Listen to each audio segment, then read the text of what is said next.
Bon, salam alaikum. Aujourd'hui, nous allons faire la correction de la série numéro 4. Donc, je vous conseille d'écrire. Parce que sinon, à chaque fois, pour voir la correction de la série numéro 4, vous allez devoir voir la vidéo de zéro. Donc, je vous conseille d'écrire. Encore une fois, et écrivez. Alors, série numéro 4. Le premier exercice. Rappelez la définition du pH d'une solution aqueuse. Donc, la définition, vous allez la trouver dans le chapitre 2, acide des bases, euh, dans le titre 2.3. pH. Le potentiel d'hydrogène, appelé pH, est une unité de mesure d'acidité sur une échelle allant de 0 à 14. Donc, il faut écrire tout le paragraphe du titre 2.3 pH potentiel d'hydrogène. Euh, Question numéro 2. La concentration en ion H3O+ d'une solution A et H3O+ est égale à 2 fois 10 puissance moins 3 mol par litre. Calculer son pH. Donc, pour calculer le pH, c'est simple. Vous avez pH est égal moins log H3O+. Le pH est égal moins log la concentration. Vous l'avez, la concentration, c'est bon. Donc, le pH est égal à 2,69. Passons à la question suivante. Une solution aqueuse B a un pH égal à 3,5. Calculez la concentration en ion H3O+, de la solution B. Donc, vous avez le pH. Il faut calculer la concentration des ions H3O+. pH est égal à moins log H3O+. Donc, les H3O+, égale à 10 puissance moins pH, qui est égal à 10 puissance moins 3,5. Donc la concentration des H3O+, est égale à 3,1 10 puissance moins 4 mol par litre. Question numéro 4. Calculez le nombre de moles d'ion H3O+, contenu dans un volume V est égal à 20 ml de cette solution. Donc, on a la concentration de cette solution. Donc, on nous demande de calculer le nombre de moles de cette solution. Quel est le rapport entre nombre de moles et concentration? N est égal à C fois V. Donc, on a la concentration dans la question numéro 3 et on a le volume comme donné dans la question numéro 4. Ce qu'il faut faire, c'est N est égal à concentration fois volume. Bien sûr, le volume, il faut le convertir en litres. Parce que sinon, vous n'aurez pas le nombre de moles en moles. Donc, il faut convertir en litres. Vous avez la concentration mol par litre fois litre. Et vous aurez le nombre de moles en moles. Question numéro 5. On prépare une solution C en mélangeant un volume V 20 ml de la solution B. Donc la solution B, on a sa concentration, son pH et son nombre de moles. On prend 20 ml de cette solution avec 80 ml d'eau pure. Alors, en quelque sorte, non, c'est pas en quelque sorte, en réalité, on a fait une dilution. Donc, la concentration initiale des H3O+, c'est 3,1 10 puissance moins 4 m, c'est la concentration de la solution B. La concentration finale, c'est la concentration de la solution C. Vu qu'on a fait une dilution, donc on a cette loi, CI/VI est égal à CF fois VF. CI, c'est ça. VI, c'est les 20 millilitres qu'on a prélevés. CF, c'est la concentration de la solution C qu'on va calculer. Et VF, c'est le volume de la solution B plus les 80 millilitres d'eau pure. Donc, le volume final, c'est le volume total. C'est 100 millilitres. CF est égal à ça fois ça sur ça. Ici, on n'a pas à convertir en litres parce que les millilitres vont être supprimés avec les millilitres. La concentration finale après calcul est égale à 6,2 10 puissance moins 6 m. À partir de cette concentration, n'oublions pas que cette concentration, c'est une concentration d'H3O+. Donc à partir de cette concentration, on peut calculer le pH. Le pH est égal à moins log H3O+. La concentration des H3O+, finale, c'est ça. Donc le pH est égal à 5,2. D'accord? Donc, voyons ensemble un petit point. Le petit point, c'est... Ici, nous avons la concentration des H3O+, est égale à 3,1 10 puissance moins 4 m. Pour cette concentration, nous avons un pH est égal à 3,5. D'accord? Si on dilue, normalement, le pH va augmenter. Le pouvoir des ions H3O+, va diminuer. Donc, quand on dilue cette solution, donc à partir de 3,1 10 puissance moins 4, on a eu une solution de 6,2 10 puissance moins 6 m. C'est la solution diluée, la solution C. Et pour cette solution, on remarque que son pH est de 5,2. Donc le pH a augmenté. Quand on dilue les ions H3O+, le pH augmente. Donc ça, c'est juste des indications qui vont vous indiquer que vous êtes sur le bon chemin. Vos calculs sont... Ils indiquent que vos calculs sont bons. Exercice 3. Vous remarquez, non, qu'on n'a pas fait l'exercice numéro 2. Je voudrais que vous faites l'exercice numéro 2 comme exercice devoir de maison. D'accord? Vous le faites. Vous me l'envoyez dans ma boîte email. Vous l'avez, ma boîte email, c'est bmwellier2007@gmail.com. Donc, on passe à l'exo numéro 3. Quel est le pH d'une solution dans laquelle la concentration des H3O+, d'accord, il faut corriger ici, c'est la concentration des H3O+,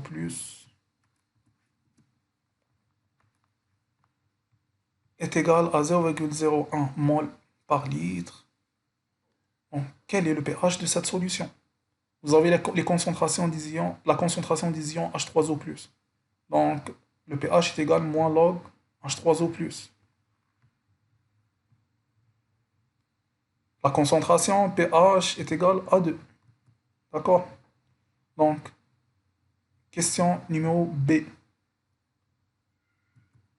Quel est le pH d'une solution dans laquelle les concentrations de OH- est égale à 0,012 mol par litre? Donc, ici, nous avons la concentration des OH-, des ions OH-. Pour calculer le pH, nous avons besoin des concentrations H3O+. Nous avons la relation qui relie les H3O+, les H3O+, avec les OH-, qui est KE. KE est égal à 10 puissance moins 14, parce qu'ici, on ne vous a pas donné la température. Quand on ne vous donne pas la température, il faut la prendre comme température ambiante, c'est-à-dire 25 degrés Celsius. En 25 degrés Celsius, qu'est-ce qu'on a? On a le KE, la constante de dissociation de l'eau, est égal à 10 puissance moins 14. 10 puissance moins 14, c'est quoi? C'est la concentration des ions OH- fois la concentration des H3O+. Donc ça, nous l'avons vu en cours. Alors, à partir de cette relation, nous avons la concentration du OH- qui est égale à 0,012 m mol par litre. Donc, on calcule la concentration des H3O+. La concentration des H3O+, est égale à 8,33 10 puissance moins 13. Il faudra rajouter ici mol par litre. J'ai oublié l'unité. Donc, il faudra rajouter mol par litre. C'est 8,33 10 moins 13 mol par litre. Donc, à partir de cette concentration,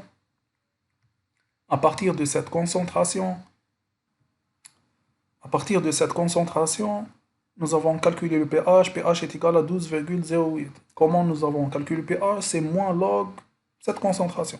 Parce que c'est la concentration des H3O+. Question numéro C.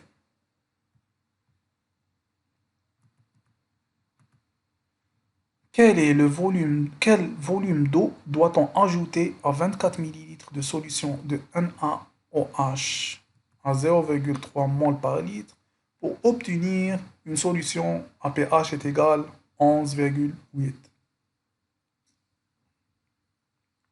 Donc, c'est simple. Ici, nous avons nos 24 ml de NaOH à concentration 0,3 mol par litre. Nous allons rajouter de l'eau.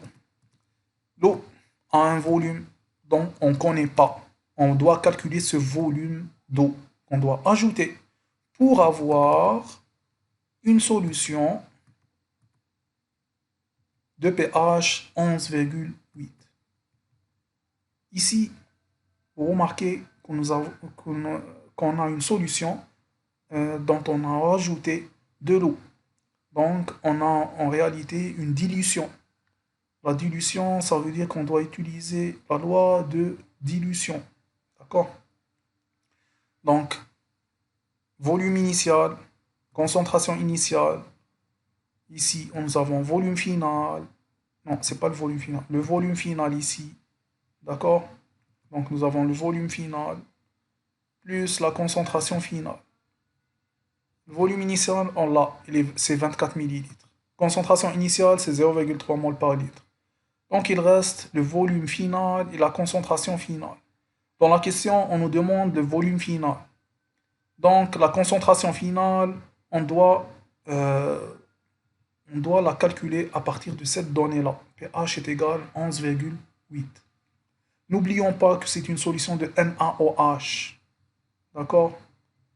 Donc, NaOH, c'est une base forte. Cette base-là, la concentration de NaOH est égale à la concentration de Na+, est égale à la concentration de OH-.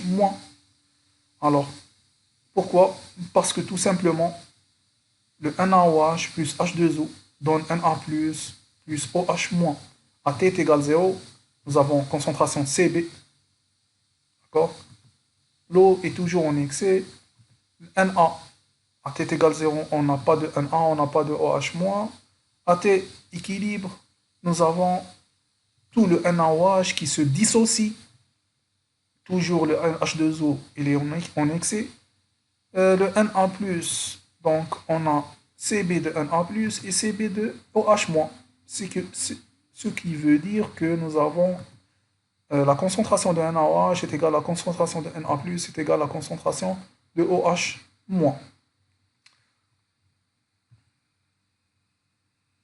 Alors, maintenant, c'est une dilution. Donc, CIVI est égal à CFVF. Sachant que VF est égal à VI plus VO. D'accord? Donc, VF est égal à VI, donc les 24 ml, plus VO.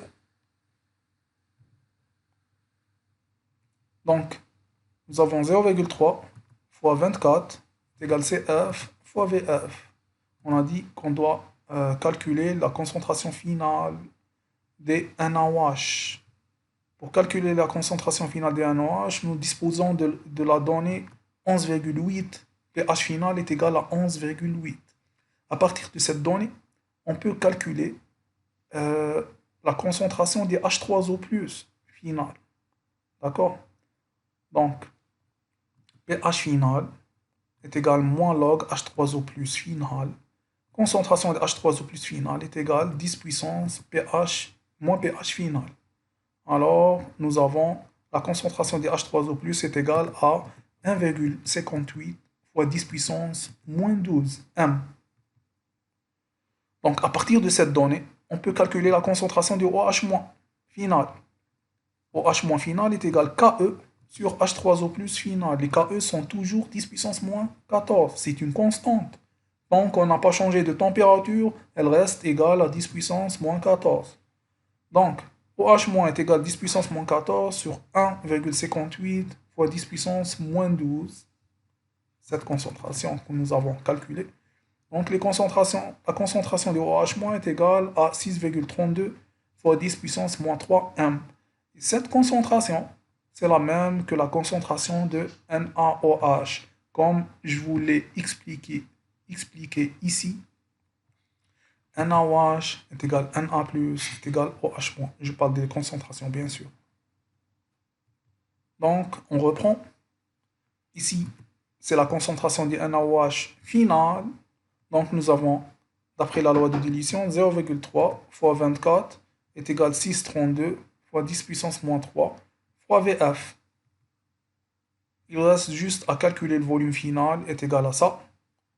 Volume de l'eau, c'est le volume final moins 24 millilitres, qui est le volume initial des NaOH, est égal à 1115,24 millilitres. Voilà.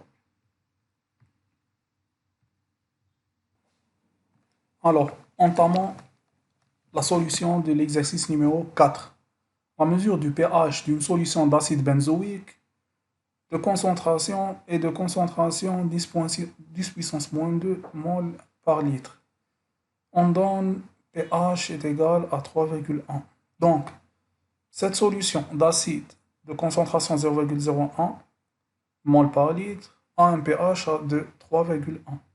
Montrez que cet acide est un acide faible. Donc, l'acide fort, on sait comment calculer son pH. Le pH d'un acide fort est pH est égal à moins log de Ca.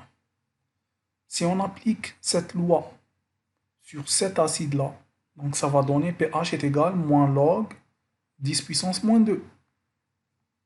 Ce pH-là est égal à 2. Donc 2, c'est différent de 3,1. 3,1 étant le pH actuel de cette solution.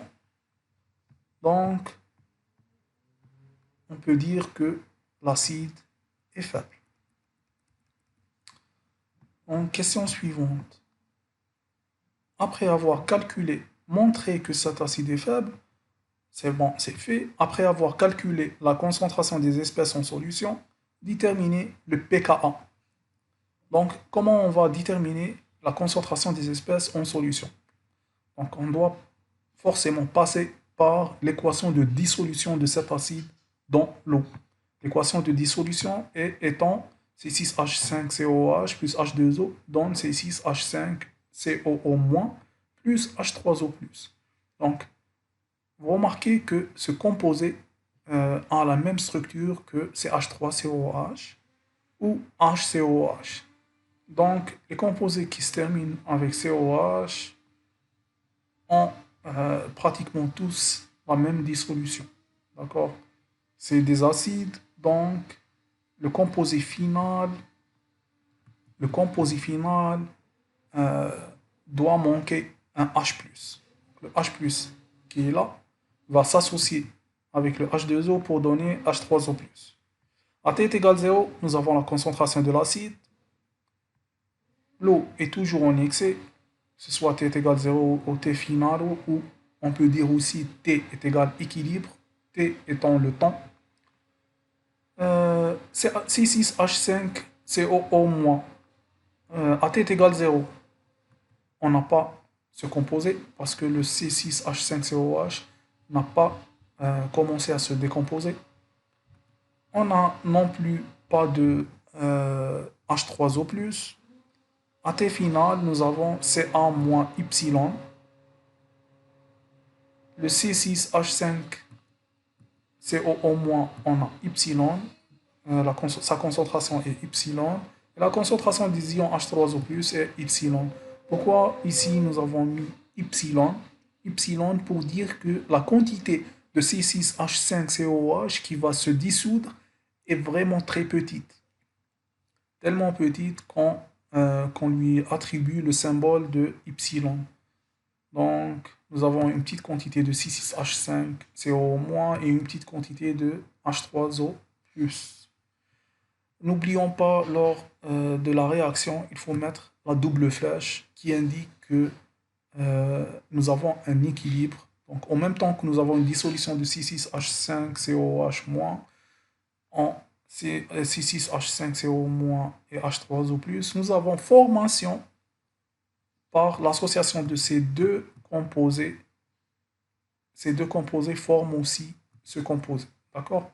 Donc, la réaction, elle est dans ce sens-là et aussi dans ce sens-là. Parce que c'est un acide faible. Nous avons démontré ça dans la question précédente. Alors, la concentration des ions H3O+. Pour calculer la concentration de toutes les espèces, nous allons la calculer à T est égal final. Final, nous avons la concentration de C6H5COH et Ca moins epsilon, C6H5CO moins epsilon et H3O plus epsilon. Donc H3O plus, pour calculer sa concentration, c'est simple. Nous avons la donnée qui dit que pH est égal à 3,1 de la solution. À partir de cette donnée, on a la loi suivante, pH est égal moins log H3O+, donc H3O+, est égal epsilon, est égal 10 puissance moins 3,1, qui est égal à 7,94 fois 10 puissance moins 4 mol par litre. Et cette concentration est la même de C6H5CO-. Pourquoi? Parce que H3O+, est égal à epsilon, et ça aussi est égal à epsilon. Donc la concentration de H3O+, est égale à la concentration de C6H5CO-. Vu qu'on a epsilon, on peut calculer la concentration finale de C6H5COH qui est égale à Ca moins epsilon. Le Ca, on l'a. Le epsilon, on l'a. On a juste à calculer. Donc 10 puissance moins 2 moins 7,94 fois 10 puissance moins 4 qui est égal à 0,0092 m. Voilà. Donc, on a calculé les concentrations des espèces finales. Maintenant, on va calculer le pKa. Pour calculer le pKa, on a deux méthodes. Soit on applique la loi de l'acide faible. pH est égal à 1,5 pKa moins log Ca. Le pH étant 3,1, le Ca, nous l'avons, est égal à 10 puissance moins 2. Donc, on a juste à calculer le pKa. Et on trouve pKa est égal à 4,2. Le pKa n'a pas d'unité parce que c'est une constante d'équilibre. Ou la deuxième méthode. La deuxième méthode dit qu'on doit calculer le Ka. Le Ka est défini par le produit de C6H5CO- fois H3O+, sur C6H5COOH. Alors, C6H5COOH. Nous avons les données de toutes les concentrations. Après application, on trouve le Ka. Après, on doit calculer le pKa, qui est égal à moins log Ka. Et on trouve à peu près 4,2. Pourquoi j'ai dit à peu près? Parce que ça dépend les virgules. Si vous prenez le chiffre entier dans vos calculs, vous allez trouver un chiffre beaucoup plus proche de 4,2. Si vous prenez juste quelques chiffres, vous allez trouver le pKa est égal à 4,16. Donc ça dépend des virgules. D'accord? Voilà. Alors on continue avec l'exercice 5. On possède une solution d'acide chlorhydrique de concentration 0,15 mol par litre et de volume V 120 ml. On prélève de cette solution 35 ml que l'on ajoute à 100 ml d'eau. Calculer la molarité de toutes les espèces en solution et le pH de la nouvelle solution. Alors, nous avons notre solution. La solution est de volume 120 ml, de concentration 0,15, qui est l'HCl, on va prélever 35 millilitres de cette solution qu'on va mettre ici. Voici les 35 millilitres. On rajoute 100 millilitres d'eau. Donc le total, c'est 135 millilitres. La nouvelle solution contient un volume total de 135 millilitres.